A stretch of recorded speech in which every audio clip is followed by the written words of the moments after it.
परमात्मा को पाने तथा उसका वास्तविक लाभ प्राप्त करने के लिए पवित्र बाइबल में प्रमाण है कि प्रभु ने मनुष्य को अपना ही स्वरूप बनाया।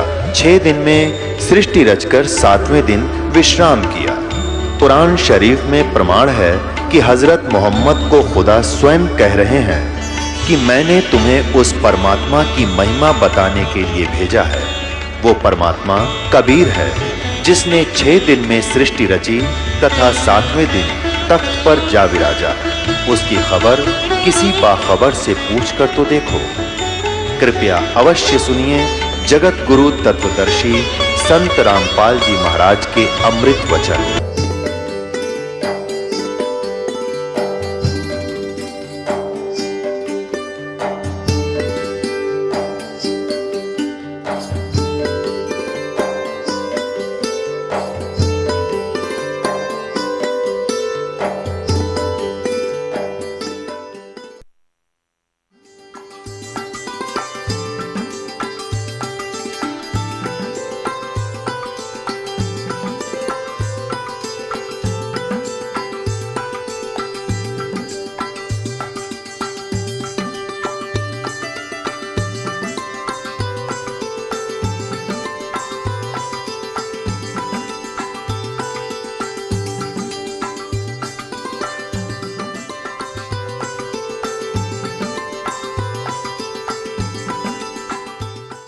श्रीमद् देवी भागवत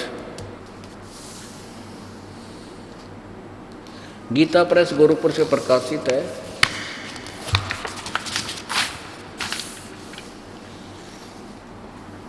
संपादक हनुमान प्रसाद पोदार, चिमन लाल गोस्वामी।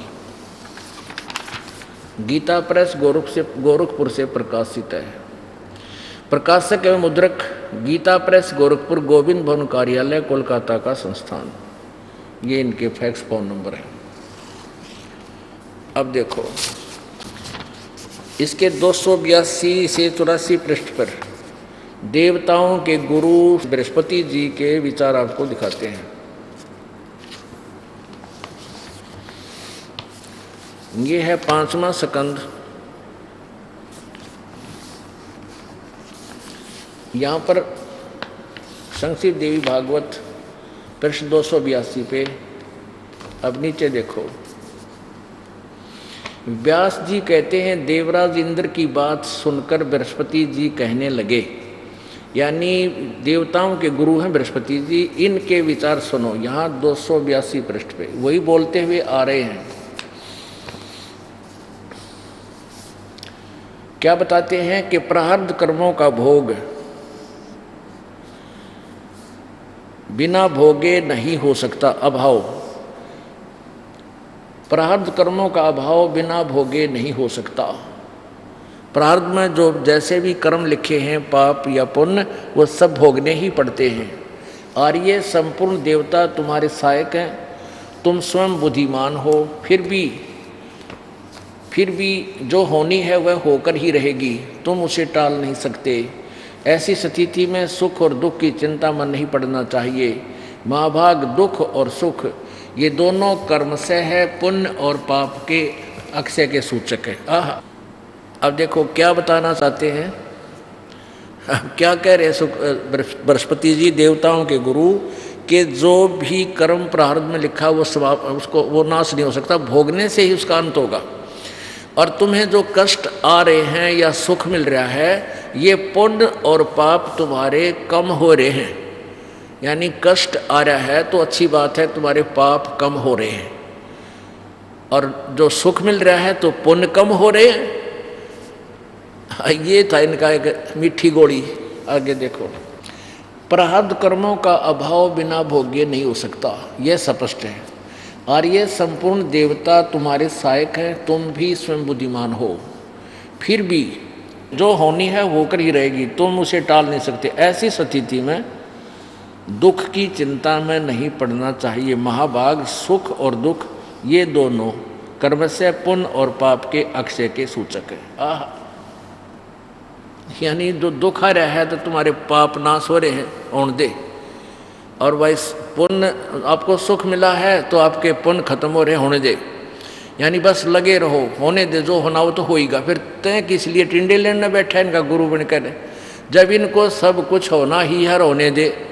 फिर शिक्षा क्या दे रहे हो इनको, सहारा क्या दे रहे हो आप? तो ये इसे थे नकली सारे। ये देखो, अतः बुद्धिमान पुरुषों को चाहिए सुख के अभाव में भी आनंद का ही अनुभव करे। देख, अरे तेरा गजब हो। कहते हैं कि सुख के अभाव में, यानी दुख हो जा तो भी वो खुश रहे। विचार करो पुण्यात्माओं, इनकी बकवादों को ईब समझोगे आप, क्योंकि आपके अज्ञान रूपी मोतिया बिंद का ऑपरेशन हो गया। और पहले अपना अज्ञान रूपी मोतिया बिंद इन्होंने कर रखा था आंखों में, ज्ञान वाली आंखें नहीं थी। अब ये क्या कह रहे हैं कि दुख में भी खुश रहा करो। किसी का पेट में दर्द हो जा और खुश रहेगा, दिखाओ ये मैं ऋषि हो चाहे कि मैं भी हो, कल की बार पड़ा जब तक वो पेट का दर्द ठीक नहीं होगा खुश हो नहीं सकता। तो ये नो का कोई बात ना, पेट में दर्द है तो खुश रहे, हंसता रहे। एक समय ये दास, पहले जब उपदेश दास ने लिया ही था तो उस समय परमात्मा की कोई रज़ाई थी। यहाँ कोई भी व्यक्ति मेरा साथी नहीं था हरियाणा में। तो फिर दास ने सोचा कि ये कबीर पंथ के कुछ मिलते जुलते हैं, जैसे घीसा पंथ, गरीबदास पंथ में तो दास का शुरुआत थी, और अन्य जैसे इस घीसा पंथ का यहाँ काफ़ी बोलबाला था। तो भंडारा के अंदर एक घीसा पंथियों का आश्रम है, वहाँ 2 आश्रम थे।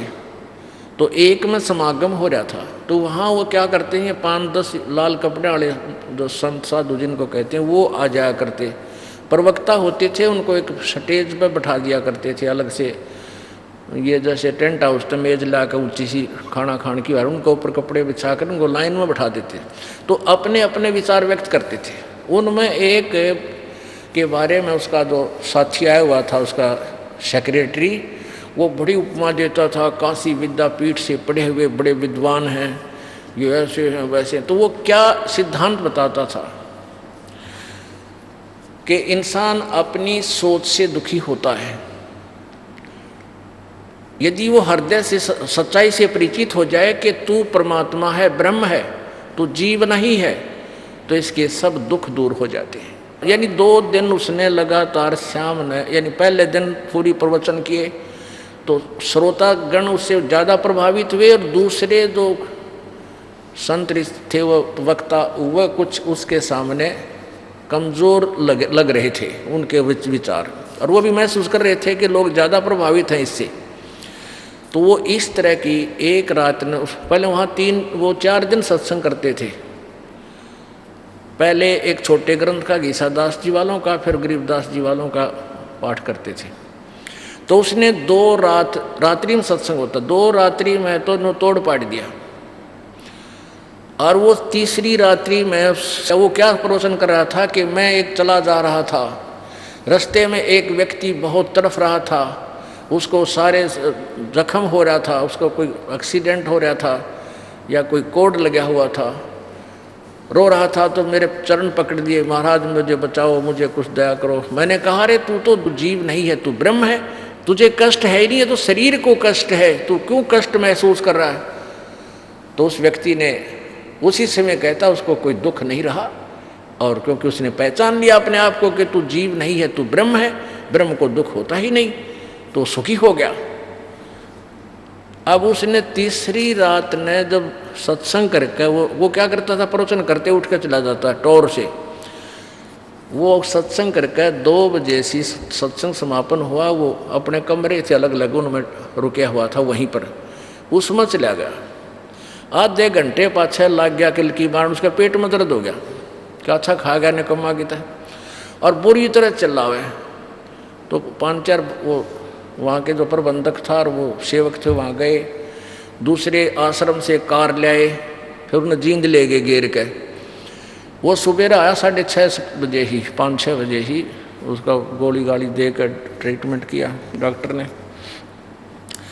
वो अपने कमरे में जावे ना, जैसे जच्चा चला करे, और कमरे में बढ़ गया। तो वो दूसरे जो उससे जो ना दुखी हो रहे थे कि इसने हमारा सारा रोजी रोटी का नाश कर दिया, सारे भगत इससे प्रभावित हैं, उसके पास गए अक महाराज जी तो ब्रह्म था, कल किलकी क्यों मारा था?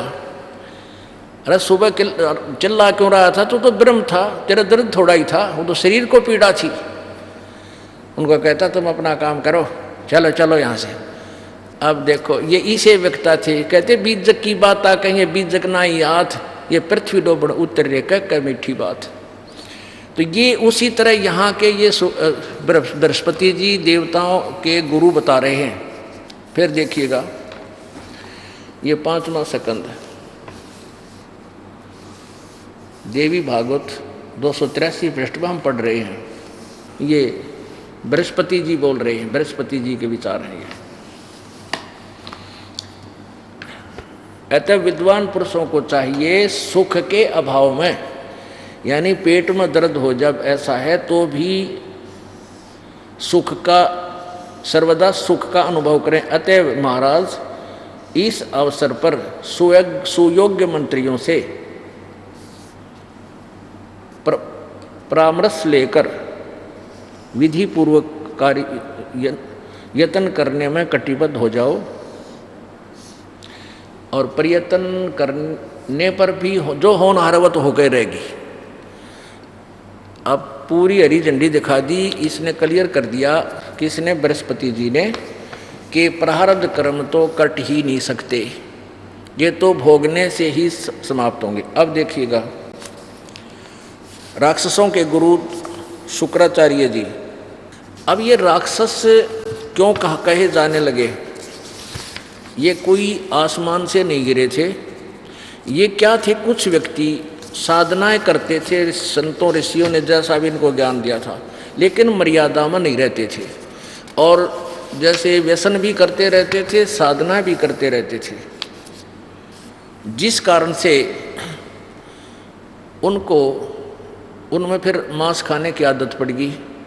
अब जैसे एक निरंकारी पंथ है, अभी चल रहा है निरंकारी पंथ, उसमें कहते हैं हमारे महाराज जी तन्यू कहे हैं भाई शरीर के खाए का आत्मा से कोई लिंक नहीं, कोई किम में खाओ पियो, घुट्टी लाओ, मांस खाओ। वो खुद भी कहते हैं हमारे तो सारे खाते हैं, और कोई किसी प्रकार का व्यसन करो, इससे कोई लिंक नहीं। तो इस तरह के जो विधान के आधार पर जो गुरु लोग ये ज्ञान देते हैं, वो फिर आगे चलकर उसी कैटेगरी में आ जाते हैं।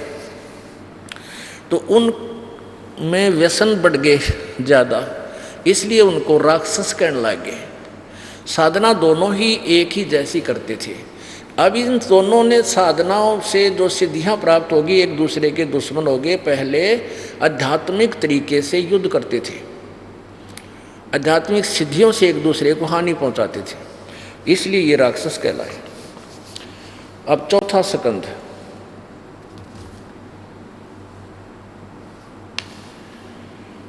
और प्रश्न नंबर 243 पे है। व्यास जी कहते हैं प्रहलाद की बात सुनने के पश्चात शुक्राचार्य ज्ञान दृष्टि से सब कुछ देखकर प्रसन्न हो गए, उनका मुख मुस्कान से भर गया। उन्होंने दैत्यों से कहा, दानव तुम मेरे यजमान हो, तुम्हें न तो डरना चाहिए और न पाताल में ही जाना चाहिए। अपने सत्य मंत्रों के प्रभाव से मैं तुम्हारी रक्षा कर लूँगा। अब देखो यहाँ इबकोमा ला दिया। यहाँ तो कह रहे हैं शुक्राचार्य जी कि तुम चिंता ना करो, तुम ना तो पाताल में जान दूंगा और ना तुम डरो, तुमने कोई डर नहीं, मैं अपने सत्य मंत्रों से तुम्हारी रक्षा कर लूँगा। और आगे देखो क्या कहता है, धर्म के मर्मज महाशो, प्राचीन समय में ब्रह्मा जी के मुख से मैंने जो बात सुनी है उसे बता रहा हूँ, सुनो। यह वचन बड़ा ही हितकर सत्य और अटल है। उन्होंने कहा, किसने? ब्रह्मा ने कहा, होने वाली बातें अवश्य होकर रहती हैं। धरातल पर कोई भी ऐसा सुयोग्य पुरुष नहीं है जो प्रारब्ध को विफल बनाने में समर्थ हो सके। विपरीत समय के कारण इस समय, अब कहता है प्रहलाद और कौन का गुरु, विपरीत समय के कारण इस समय तुम्हारी शक्ति अक्षीण हो गई है। अतः एक बार तो तुम्हें देवताओं से परास्त होकर पाताल में जाना ही पड़ेगा। देखिए सारे भांग पी रहे थे दिखे। यहाँ कहता है कि शुक्राचार्य अपनी ज्ञान दृष्टि से सब कुछ देखकर प्रसन्न हो गए, उनका मुख मुस्कान से भर गया। उन्होंने कहा, दैत्यों से कहा, दानव तुम मेरे यजमान हो, मेरे भगत हो, तुम्हें न तो डरना चाहिए और न पाताल में जाना चाहिए। मैं अपने सत मंत्रों के प्रभाव से मैं तुम्हारी रक्षा कर लूँगा। और यहाँ क्या है कि विपरीत समय के कारण इस समय तुम्हारी शक्ति क्षीण हो गई, यानी पुण्य खत्म हो गए हैं। अतः एक बार तो तुम्हें देवताओं से परास्त होकर हार कर पाताल जाना ही पड़ेगा। अरे वास देवताओं, ये गुरु थे, इसे ऊपर कह रहा है कि मैं तुम्हारी रक्षा कर लूँगा, चिंता मत करो। इन्होंने देख जाना तो पड़ेगा, प्रारब्ध को तो खत्म कर ही नहीं सकते। अब जहाँ से ये प्रसंग सत्संग प्रारंभ हुआ था पुण्यात्माओं, वहीं फिर लौटते हैं। सतगुरु के उपदेश का लाया एक विचारे, जय सतगुरु मिलते नहीं तो जाते नरक द्वार। नरक द्वार में दूत सब करते खेचा ताने, उनसे कभू ना छूटता फिरता चारों खानी। कबीर चार खानी में भरमता, कभू न लगता पारे। सो फेरा सब मिट गया मेरे सतगुरु के उपकारे।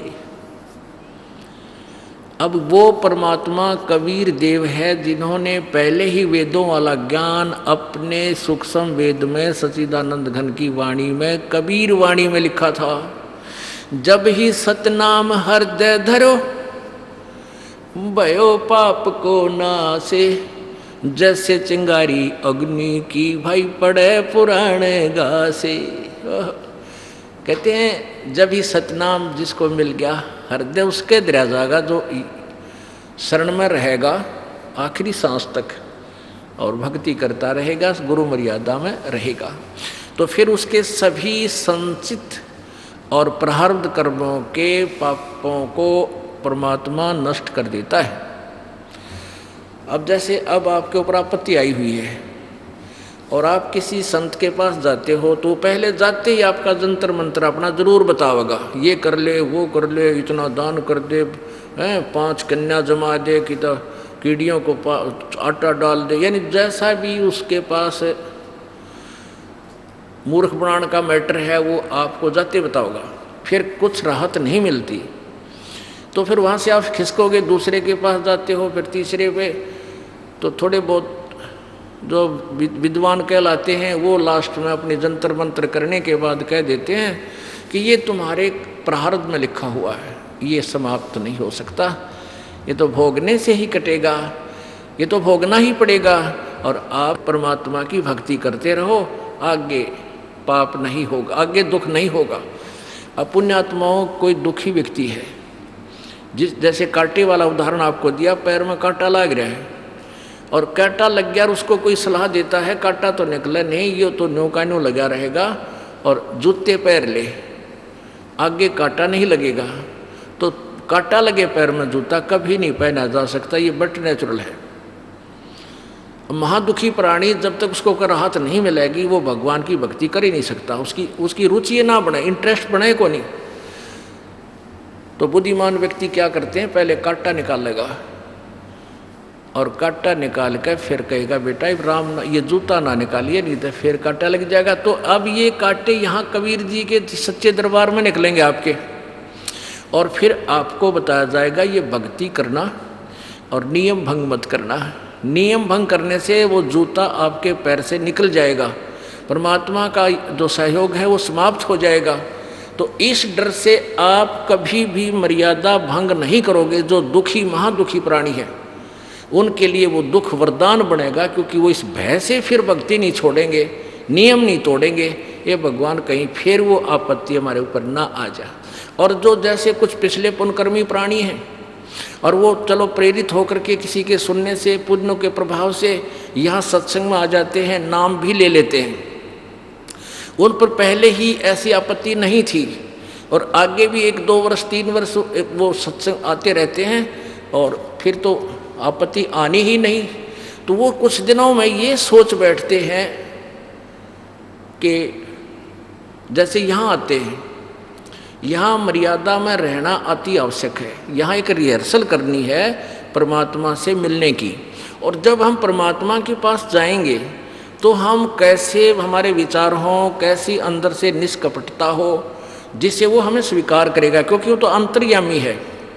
तो गुरु जी को परमात्मा मान के हमने यहाँ रिहर्सल कर ली है कि गुरु जी के सामने जब हम जावें कति क्लियर प्योर हेरिटेड होना चाहिए, ना तो झूठ कपट मन में हो, ना कोई बकवाद हो। जैसे आपका कोई मान ले गलती करते हो, जैसे आपने बताया कि जी ऐसे ऐसे दिक्कत होगी, तो दास ये पूछेगा कि आपका नाम खंड हुआ है, आपने कोई गलती की, यदि आप छुपा जाते हो तो आप वहाँ भी छुपाओगे परमात्मा के दरबार में भी, फिर वहाँ से आप को रिजेक्ट कर देगा भगवान ऑटोमेटिकली। तो नहीं छुपाना चाहिए। तो कई कहते हैं गुरु जी तो डांट मार देते हैं। देखो ये दास कोई शौक नहीं आपको, यानी ये कहने डांट क्या मार, ये धमकाना पड़ता है भाई देखो भक्ति करनी है तो ढंग से कर, ना बेसिक मत आया कर, क्यों परमात्मा का सहारा मिला नहीं, फिर आपत्ति आ जाएगी, तेरे घर में हानि होगी। हमारे अन्य श्रद्धालु सोचेंगे ये नाम भी ले रहा था इसके फिर भी दुख हो रहे हैं, तो तू ओरा न भी लेकर डूबेगा, इसलिए यहाँ मत आया करे। और आवे तो भाई आगे बुराई करना मत। तो उसने चाहिए कि अपनी सच्ची बता दे जी हाँ गलती होगी, उसको तुरंत सहयोग मिलेगा, दोबारा उपदेश दे दिया जाएगा, क्योंकि डिस्कनेक्ट कनेक्शन हो जाने के बाद पावर नहीं आती घर पे, तो वो कनेक्शन फिर जुड़वाना पड़ेगा आपने। तो यहाँ आए हो गलती हो भी जाती है, क्योंकि आप एकदम एक नए मार्ग पर चलते हो और पूरा परिवार जो है उसमें किसी दूसरे उस पहले वाले घिसे पिटे मार्ग से चल रहा है, तो हो सकता है वो बाधक भी बन जाते हैं, कुछ मर्यादा भंग कराने की चेष्टा भी हो जाती है।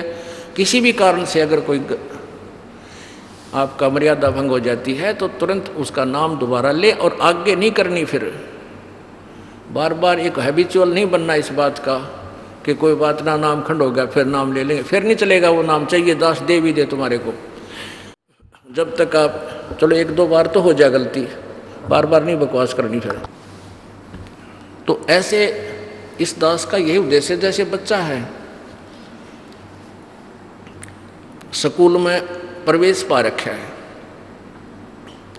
तो अध्यापक अब क्या कहते हैं, जैसे जो प्रसंग चला था कि कुछ ऐसे व्यक्ति हैं जिन पर पहले भी आपत्ति नहीं थी, पिछले संस्कार ठीक थे, नाम ले लिया, 1-2 वर्ष उन्होंने नाम भी रखा फिर तोड़ दिया, क्योंकि यहाँ आते हैं या नम्रता चाहिए, और उनके अंदर उतनी भावना नहीं बन पाती जितना दुखी प्राणी में होता है।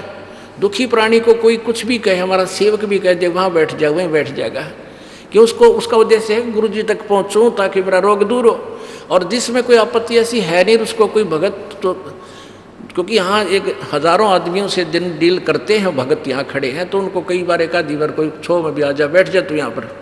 तो अगर उस टारगेट में वो व्यक्ति आवेगा जो पहले से सुखी है और उसको ऐसा कोई कह दिया जाए तो मुँह डालेगा, उठ कर चला गया वापस। एक को कह दिया भी, जैसे एक दास ने कह दिया उसको कि भी तू 1 साल में आया है और ऐसे ऐसे तू गलती भी करता है, तो संदेशा भिजवा दिया कि कह दो उसको या तो वापस चला जा, नहीं अपने सुधार करके आओ टाइम पर। तो उठ कर चले गया, छोड़ दिया नाम।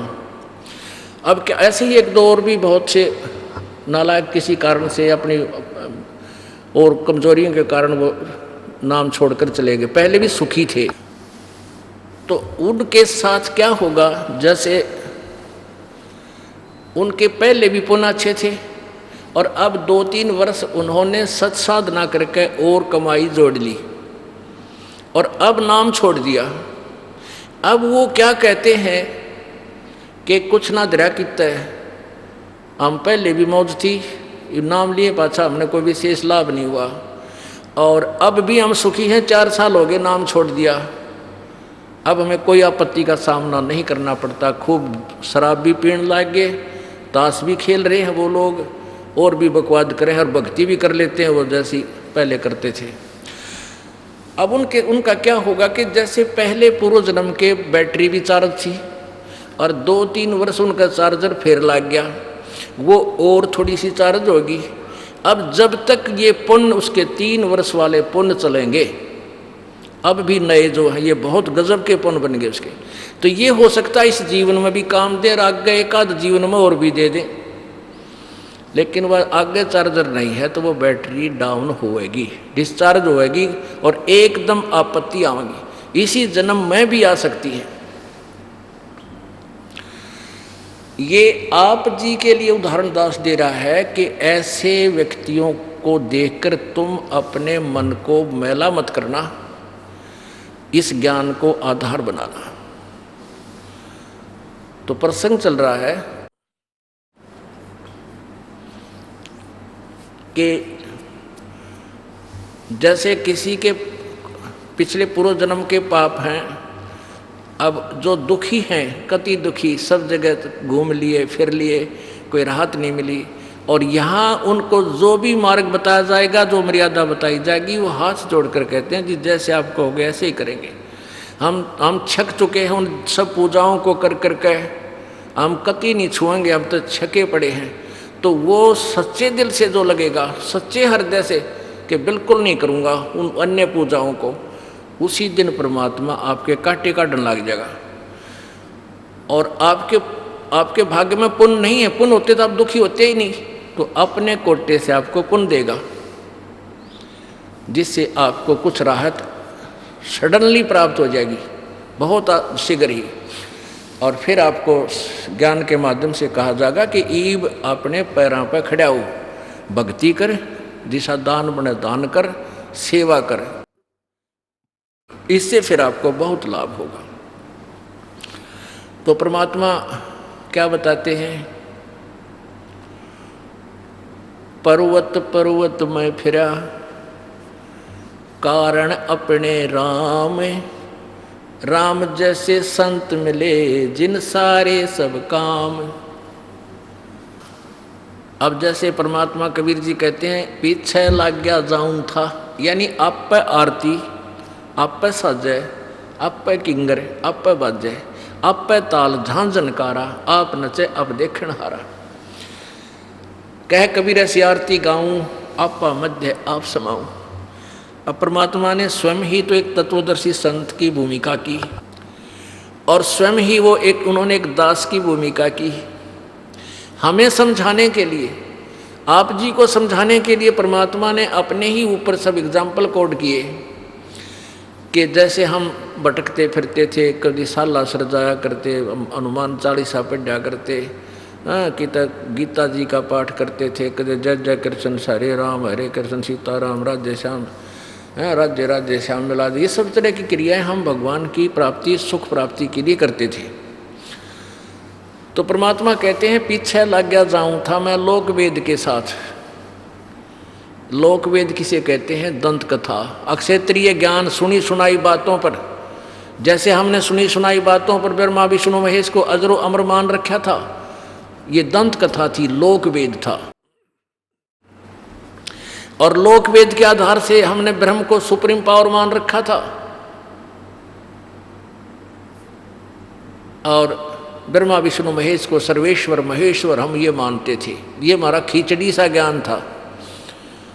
तो परमात्मा कहते हैं उस ज्ञान के आधार से हम लोक वेद के आधार से उन्हीं घिसी मिट्टी शास्त्र विरुद्ध साधनाओं को कर रहे थे।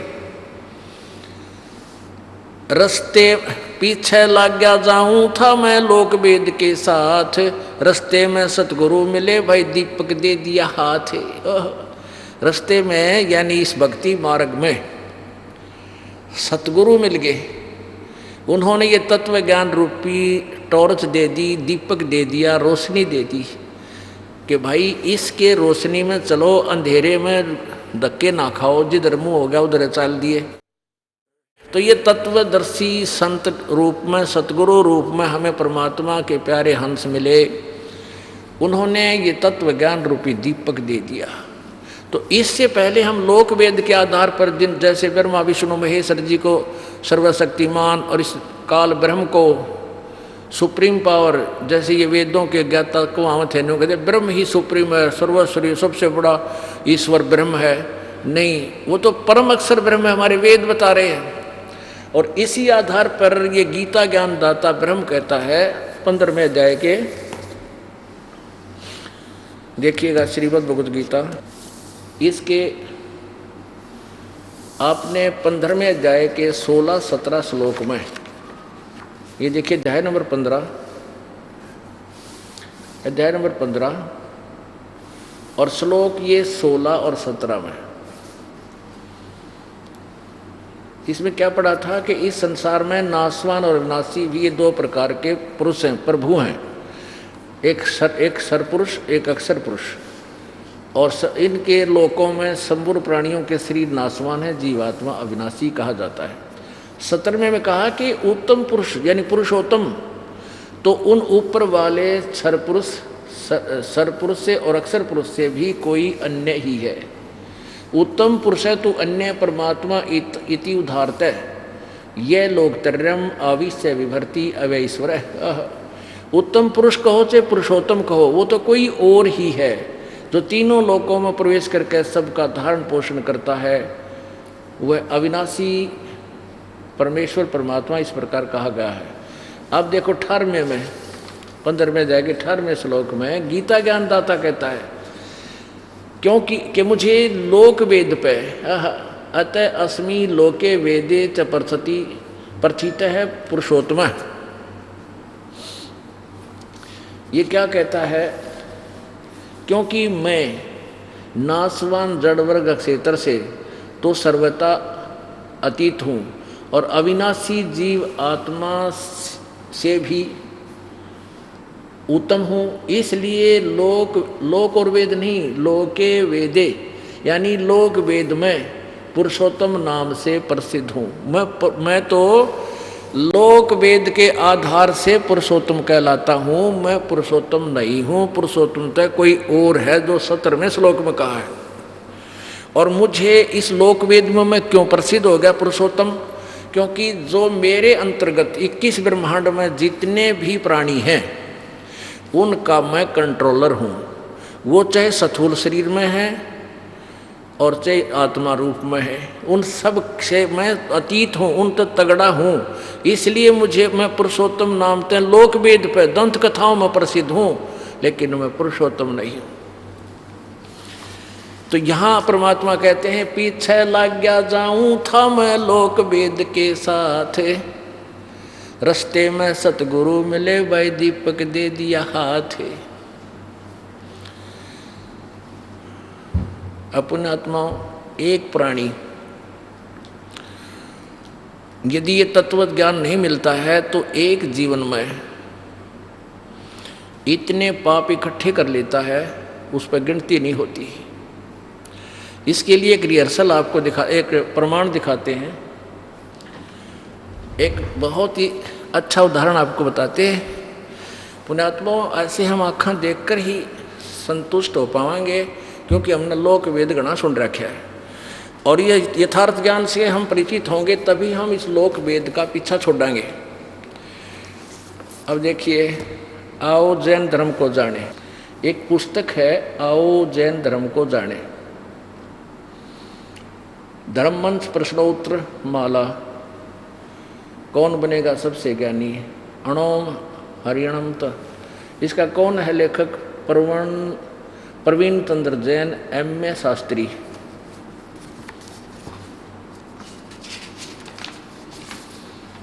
आओ जैन धर्म को जाने, खेल खेल में। लेखक है प्रवीण चंद्र जैन MA शास्त्री, जम्बूद्वीप हस्तिनापुर। प्रकाशक है श्रीमती सुनीता जैन, जम्बूद्वीप हस्तिनापुर। ये कहाँ से मुद्रित है? Dhirendra Jain, new Rishabh offset printers, Meerut. Yes. इसके 293 पृष्ठ पर चलते हैं।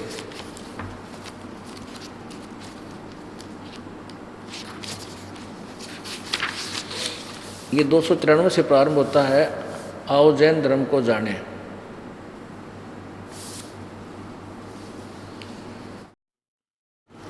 विशेष प्रकरण प्रश्न है श्री महावीर भगवान के अन्य कौन कौन से नाम हैं?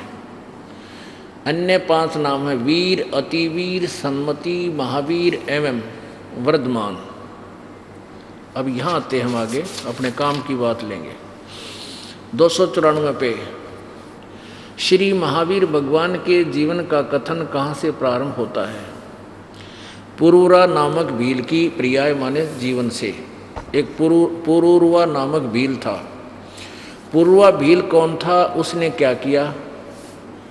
उत्तर, पुष्कलावती देश की पुंडरी कीर्णी नगरी में वह भीलों का राजा था। उसने सागरसेन मुनि राज से मांस मधु का त्याग व्रत लिया था, जिससे जीवन पर्यंत पालन किया।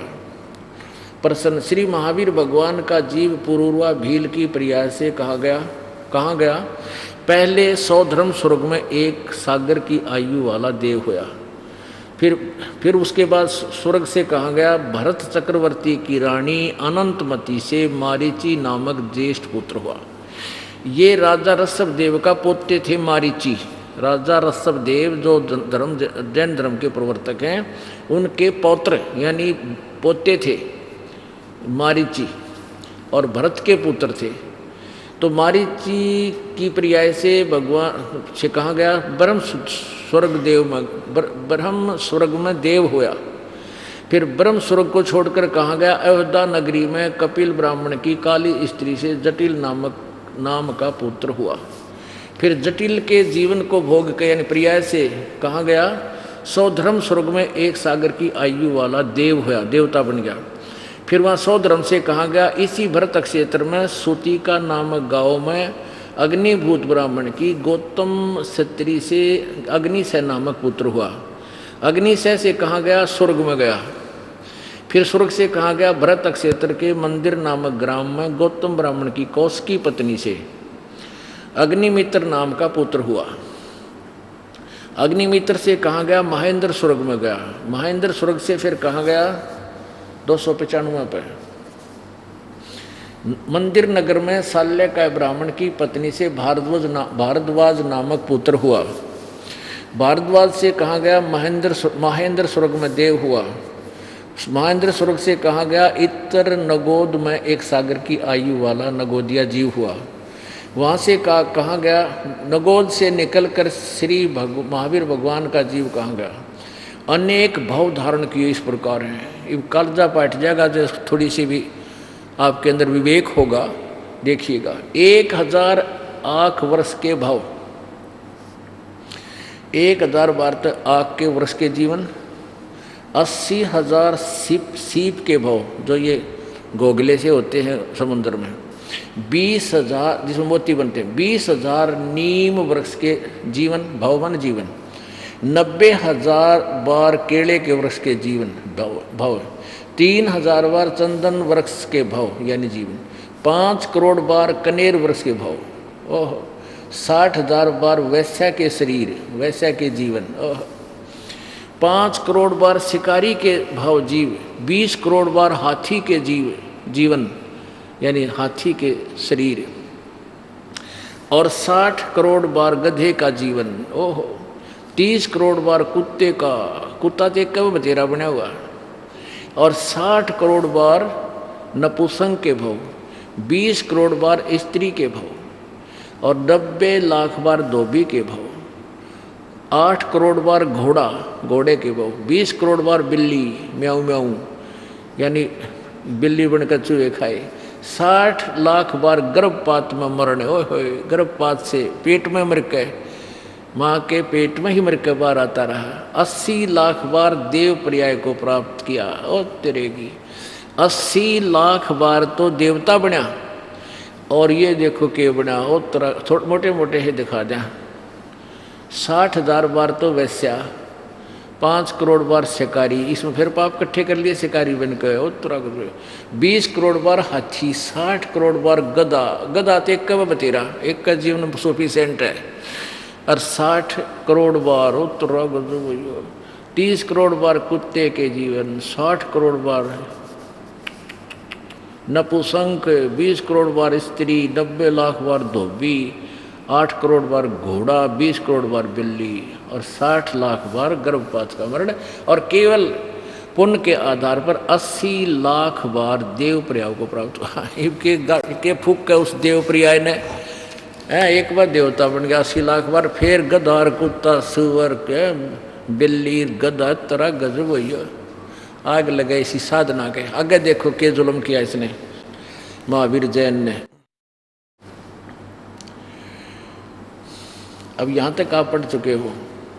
उपरोक्त भावों को प्राप्त करने के बाद महावीर भगवान ने किस पर्याय को प्राप्त किया? राजगृह नगर में सथावर नाम का ब्राह्मण। फिर सथावर की पर्याय से श्री महावीर भगवान का जीव कहाँ गया? महेंद्र स्वर्ग में 7 सागर की आयु वाला देव हुआ। महेंद्र स्वर्ग से महावीर भगवान का जीव कहाँ गया? राजगृह वसी विश्वभूति राजा की जैनी रानी से विश्वनंदी नामक पुत्र हो गया। वहाँ से कहाँ गया? महाशुक्र स्वर्ग में देव हुआ। फिर महाशुक्र स्वर्ग से कहाँ गया? त्रिपृष्ठ नामक नारायण हुआ, और त्रिपृष्ठ नारायण से 7वें नरक में गया। अब देखो ये हो रही थी कसर नरक में जान की। 7वें नरक में गया। 7वें नरक से कहाँ गया? सिंहगिरी पर्वत पर सिंह हुआ, और पुनः फिर प्रथम नरक में गया। प्रथम नरक यानी भयंकर नरक में। प्रथम नरक से निकलकर भगवान महावीर का जीव कहाँ गया? हिमवान पर्वत शिखर पर सिंह हुआ। वहाँ पर उसे अजिंत्य और अमित गुण नामक मुनिराज ने संबोधित किया। सिंह से कहाँ गया? सौधर स्वर्ग में सिंह केतु नामक देव हुआ। फिर वहाँ से कहाँ गया? कनकपुर नगर में राजा कनकपुख विद्याधर और रानी कनकमाला से कनकोजल नामक पुत्र हुआ। कनकोजल के शरीर से कहाँ गया? 7वें स्वर्ग में देव हुआ। 7वें स्वर्ग से कहाँ गया? अयोध्या नगरी में राजा वज्रसेन की शीलवती रानी से हरिसेन नामक पुत्र हुआ। हरिसेन का जीव आगे कहाँ गया? महाशुक्र स्वर्ग में देव हुआ। महाशुक्र स्वर्ग से कहाँ गया? धातकी खंड की पूर्व विदेही की पुष्कलावती देश की पुंडारी कीणी नगरी में राजा सुमित्र रानी मनोरमा से प्रिय मित्र नाम का चक्रवर्ती हुआ। प्रिय मित्र से कहाँ गया? सहसार स्वर्ग में देव हुआ। सहसार स्वर्ग के बाद महावीर भगवान का जीव किस पर्याय में गया? जम्बू द्वीप के छतरपुर नगर में नंदीवर्धन राजा की वीरमती रानी से नंद नामक पुत्र हुआ। नंद का जीव आगे कहाँ गया? पुष्पोत्तर विमान में देव हुआ। तदंतर 24 में तीर्थकार श्री महावीर भगवान हुआ। इतनी बिरानमाटी होली फिर न गई महावीर भगवान हो गया। ये देखो तेरा गजब हुई। और फिर महावीर भगवान, अच्छा आगे महावीर भगवान ने फिर आगे के कमाल कराया। पुष्पोत्तर विमान में देव हुआ। तदनंतर 24 में तीर्थकर श्री महावीर भगवान हुए। और श्री महावीर भगवान के जीव ने कितने पाखंड मत चलाए? 363 पाखंड मत चलाए। अरे तेरा गजब हुई। अब ये और तोड़ पाट दिया, नाप पर साफ लिख रखा है कि महावीर जैनियों का अंतिम है ये 24 मार्च तीर्थकर। अब ज़्यादातर इसी के द्वारा बताए गए ज्ञान पर वर्तमान के जैनी श्रद्धालु साधना करते हैं, और ये खुद के 363 पाखंड मत चला के चला गया। जो शास्त्र विरुद्ध साधना है, जो शास्त्र जैसे वेदों अनुसार साधना ऋषभदेव जी करते थे, ओम नाम का जाप और हठ योग जो दंत कथा थी तब करते थे, ऐसी ही साधना उसने अपने पौत्र मारीची को सबसे पहले उपदेश दिया। और वो मारीची वाला जीव ही आगे चल कर महावीर जैन हुआ। जब वेदों अनुसार साधना करते हुए उसकी यह दुर्गति हुई, और अब इसके महावीर जैन ने जो 363 पाखंड मत यानी वेदों से भी भिन्न अपनी मर्जी के दंत कथा से साधना बताई, उसके आधार से साधना करने वाले वर्तमान के जैनियों का क्या हाल होगा? आप सोच लेना, विचार कर लेना। पाखंड मत यानी शास्त्र विरुद्ध साधनाएं, वो पाखंड मत कहलाता है। गीता जी अध्याय नंबर 16 के श्लोक 23 में कहा कि शास्त्र विधि को त्याग कर जो मनमाना आचरण करते हैं उनको न तो कोई सुख होता है, ना उनकी गति होती है, नहीं कोई सिद्धि प्राप्त होती है, अर्थात यूजलेस। अब हम फिर अपने उसी टॉपिक पर आते हैं। सतगुरु के उपदेश का अपने आत्माओं, ये सच्चिदानंद घन की वाणी है जो गीता जी अध्याय नंबर 4 के श्लोक नंबर 32 में कहा है कि जो ब्रह्मणे मुखे माने सच्चिदानंद घन के मुखारविंद से उच्चारित उस सूक्ष्म वेद, उस सच्चिदानंद घन की वाणी में यथार्थ ज्ञान विस्तार से कहा गया है। उसको तत्वदर्शी संतों के पास जाकर समझ। तो पुण्यात्मा, ये दास परमात्मा ने तत्वदर्शी संत बना के और आपके समक्ष पेश कर रखा है, लाभ उठाओ इसका। तो क्या बताया प्रभु ने अपने उस सच्चिदानंद घन की वाणी में? सतगुरु के उपदेश का लाया एक विचार, जय सतगुरु मिलते नहीं जाते नरक द्वार। नरक द्वार में दूत सब करते खेचा ताण, उनसे कभू ना छूटते फिर फिरते चारों खानी। ये चार खानी, अब जैसे चार खानी के अंदर महावीर जैन जी का जीव भ्रम रहा था, भटक रहा था, ऐसे हम भी असंख्यों बार भटक लिए। ये ना सोचना कि महावीर जैन जी की ये दुर्गति हुई, हमारी भी इससे भी घनी हो चुकी है ये साधना करते हुए। अब ये सत साधना करने के लिए ऐसे ही तो डिफ्रेंशिएट करके आपको प्रेरित किया जा रहा है कि इस साधना को करते इतने असंख्यों जन्म हो गए और यही भटकते रहे। अब ये सत साधना आपको दी जा रही है जो आप सदा के लिए मोक्ष प्राप्त कर जाओगे। चार खानी में भ्रमता कभू न लगता पार, सो फेरा सब मिट गया मेरे सतगुरु के उपकार। आपको दास ने सूक्ष्म वेद तत्व ज्ञान के आधार से प्रारंभ में बताया था कि यहाँ का विधान है ब्रह्म तक का, पर ब्रह्म तक का, कि जैसे कर्म करेगा दोनों भोगने पड़ेंगे। आप चाहे जानकर कर रहे हो चाहे अनजानपणे में कर रहे हो, जब तक आप पूर्ण परमात्मा की ये सत्साधना नहीं करते आपके दोनों पुण्य और पाप दोनों लिखे जाते हैं। अब महावीर जैन जी पुण्य के आधार पर कभी स्वर्ग गया फिर आया, फिर स्वर्ग गया फिर आया, और ऐसे इस अरहट के कुएं में 80 लाख बार देवता भी बना, और फिर और 92 कितनी हुई, आग लगे से देवता पद का फिर गधा बढ़ के खड़ा हो गया। वो देवताड़ा कित गया, फिर वह टौर उसकी, तो वह कहाँ गई वो प्रभुता।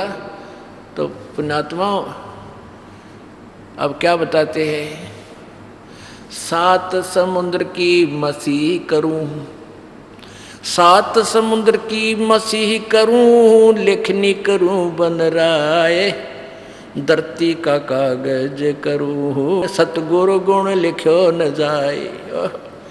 ऐसे निर्मल ज्ञान के बताने वाले सतगुरु की यदि महिमा लिखण लगूं तो कहते हैं सारे पृथ्वी पर जितना भी पेड़ पौधे इनकी कलम बना लूं छोटी छोटी काट के, और 7 समुद्रों की इंक बना लूं, स्याही बनाऊं, और धरती जितना कागज बना लूं, 7 समंदर भी नष्ट हो जा, खत्म हो जा स्याही रूप में, और कलम भी घिस घिस कर नष्ट हो जाए, और धरती जितना कागज भी कंप्लीट हो जाए, गुरु गुण के फिर भी गुरु जी के गुण, ऐसे सतगुरु की महिमा शेष रह जाए। एक कुत्ते गिल्ला के बने दिन में एक गधे के साथ क्या बनता है सोच कर देखो, एक जीवन की देख लो, और वह हिस्ट्री लिखने लगो कुत्ते गिल्ला के बने। जब वो मानव शरीर में था, अपलातून पाक रहा था, आंडी पाक रहा था, किसी की नहीं सुना था, लावे था घूटी मारा था, रोटियां गलात की थाली की तजा थी, घरवाली की तजा थी, और ईब बन गया कुत्ता। सारी रात्रि गली में बैठा रहता है, ऊपर से सर्दियाँ होती हैं, जैसे हरियाणा, राजस्थान, पंजाब, हिमाचल प्रदेश, उत्तर प्रदेश, यहाँ आसपास के क्षेत्र में कैर टूटे सर्दियों में। और वो कुत्ता जी फिर गली में बैठा है, रात्रि में सारी रात तो ठिठुरता रहता है, ऐसे इकट्ठा होगा पड़ा रहा, गेंडली मीडली मार के ऊपर से शीत लहर चल रही है, कभी वर्षा हो जाती है। और पहले एयर कंडीशन में रहता था वो, और उसको कहते हैं भगवान बजले ने, किसने देखा भगवान है? फिर कहते देखी जाएगी। अब फिर के देखी जाएगी, गधा अपने पाछद को मार देखेगा। हमने तो ईब देखना है, देखना है तो कुछ, फिर हम क्या देखेंगे? अब वर्तमान में देखो, बुराई छोड़ दो, भगवान की भक्ति करो, पीछा छुड़वाओ। अब वो कुत्ता बैठा गली में, और फिर सुबह होते ही वो भूख तो लगी होती है, क्योंकि सामने कौन से उसके परोठे खा रखे थे, क्या पता कोई टूक मिला हो ना मिला हो। तो सुबह उठते ही फिर चलता है रसोई की तरफ, क्यों हमें आ रही है उसको रोटियों की। अब वो इतना प्रभावित, इतना दुखी होता है, इतना विवश होता है भूख के, जल्दी जल्दी रसोई की तरफ भागता है। अब उसने रसोई में कौन खड़ा होने दे, एक दो बार तक कहते हैं चल चल, तो जो क्यों वो सुनता नहीं, उसने पता है कि रोटी ठहगी तो ठीक से, ना तो गई बात। तो उसको या तो कोई लठ मारेगा, फिर वो ना उल्टा हटेगा, फेंक कर मारेगा, क्या हाथ तो पकड़ कर सोटा ठोक दे। अब उसके लागे कमर के बीच में कुत्का, ट्या ट्या ट्या, फिर 10-20 मिनट तक ट्या ट्या नहीं खत्म हो उसकी। फिर वो दूसरे घर की, जब वो ट्या ट्या खत्म हो लेगी, थोड़ा सा राहत मिलेगी, फिर दूसरे घर की तरफ चलेगा। वहाँ उसकी किस्मत, उसने टूक मिलेगा, कोई जूत मिलेगा। और जब वहाँ भी एक मोगरा लग गया, फिर वो गांव से बाहर भाग जाता है। वहाँ क्या खाता है? वो टट्टी खाता है जाके। वो प्लातून जो बकवाद बना करता करा करता, कारों में चलता था, भगवान की भक्ति सत साधना नहीं करता। यह वो दुनिया मनमुखी साधना कितनी करते रहना, उनसे कोई लाभ नहीं होगा। नकली गुरुओं के पास भी आपको कोई लाभ नहीं होगा।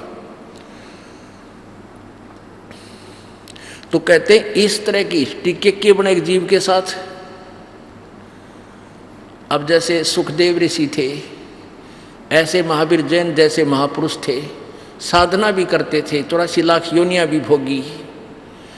तो परमात्मा कहते हैं सुखदेव ने 84 भुक्ति बना पुजावे खरवो, तेरी क्या बुनियाद प्राणी तू पेंडा पंथ पकड़े वो।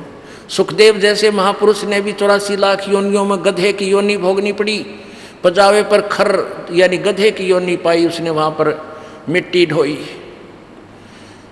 और तेरी क्या बुनियाद प्राणी, तू एक सिंपल मैन है और फिर भी अंडी पाक रहा।